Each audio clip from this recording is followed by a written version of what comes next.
Hi guys, and welcome to the Black Gold Homestead. And in today's video I'm doing another houseplant video.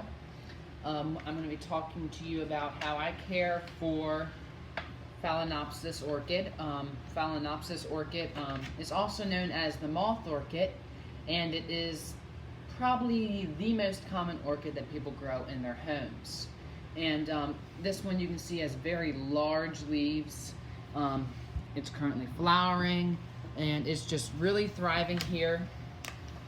And I will be sharing with you my simple tips for how I grow this plant. And if you look back here, you can see the aerial roots that it's producing. It also has an old leaf, which that leaf can come out. So, yeah.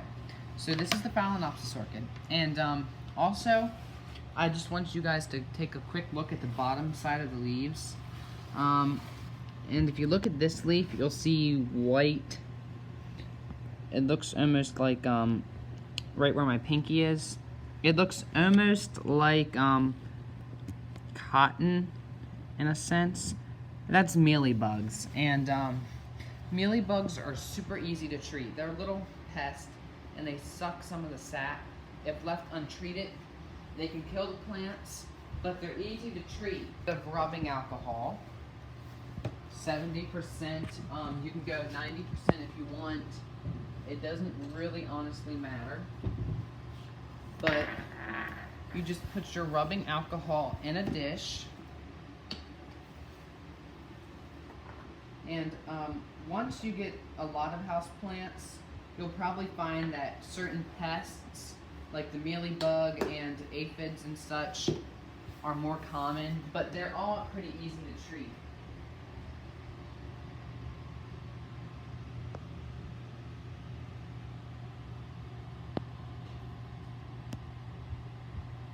Sorry, I had to get something.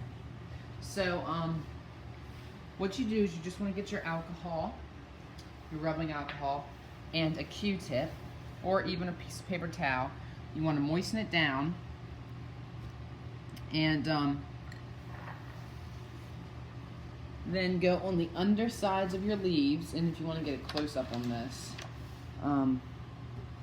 so here you can see we have the mealybugs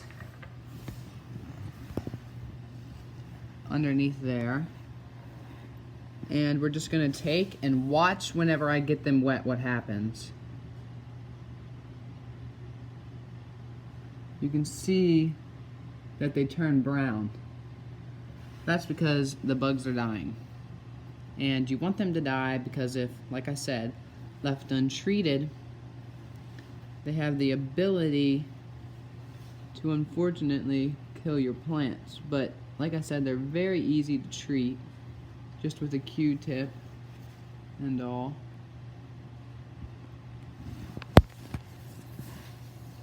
But, oh, here's one.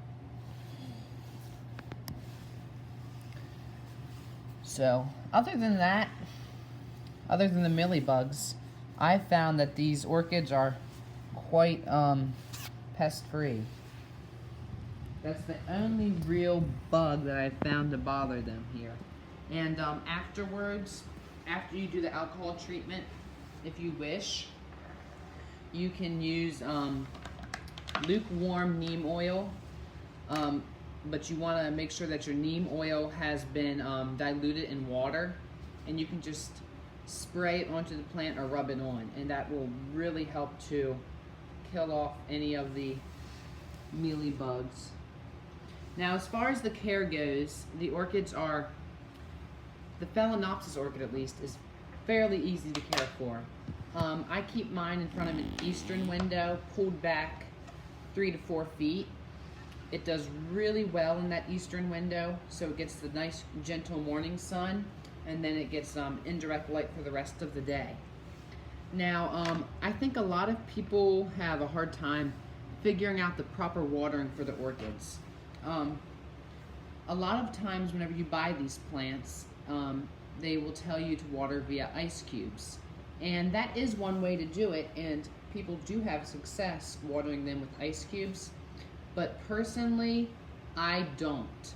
I personally like to get a bowl full of lukewarm water. So I'll get a big bowl or a basin and I'll fill it with lukewarm water. Then what I'll do is I'll set the pot down into the lukewarm water. You can see that this particular pot, if you look more closely, has holes on the sides. Those holes are very important when growing orchids. That's the biggest tip I can give you, is a well aerated pot. Those holes allow for the air to go in and out, and these large orchid roots like lots of air. So, like I said, submerge your pot down into the lukewarm water and leave it for, you know, a night up to 24 hours is what I do, and then pull it out, and your plant should be good without being watered for a week or two. Another thing that you can do to help your orchids is mix a very light diluted fertilizer into the water. That really helps them.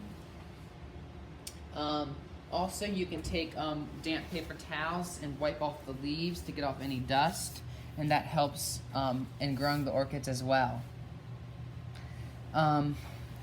So the care is pretty easy on these Phalaenopsises as long as you get the basics right.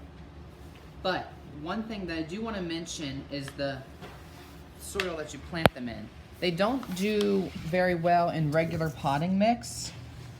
And there's a stink bug on here. Go figure.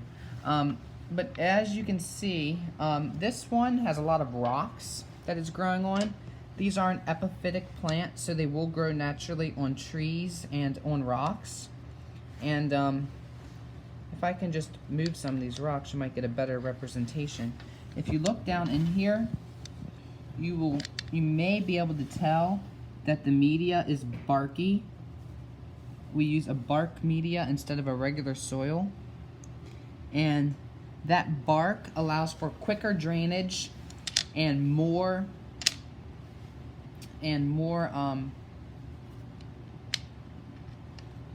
airflow, which is very important for these plants. So thank you guys for watching this video. If you have any questions or comments, please leave them down below, and don't forget to like the video and subscribe. Thank you for watching. Okay guys, so we're here in the back room, and this has a western facing window.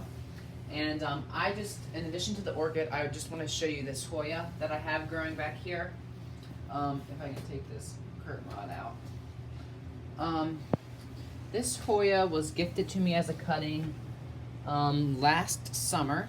And if you look down here, you can see that it's actually growing in a very small, little tiny plastic pot. And I do need to repot it come summer. But it's doing quite well in this small pot.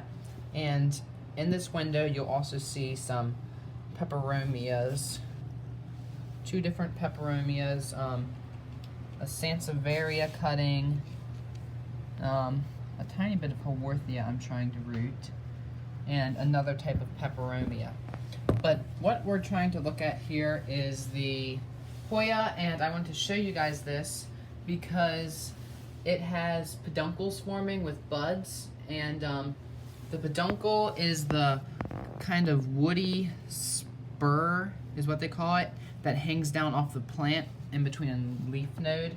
And if you look at the bottom of it, you can see the individual flower buds starting to form. And if you take a look at this plant, you'll see that there's multiple ones on it. There's one down here, there's one here, there's another one further up here, one there, and one up there. So this plant's doing really well in this window, and it likes the bright afternoon light that it gets. And I water it whenever the soil feels dry, and during the winter I do not fertilize it, but I do fertilize it lightly in the summer. So thanks for watching.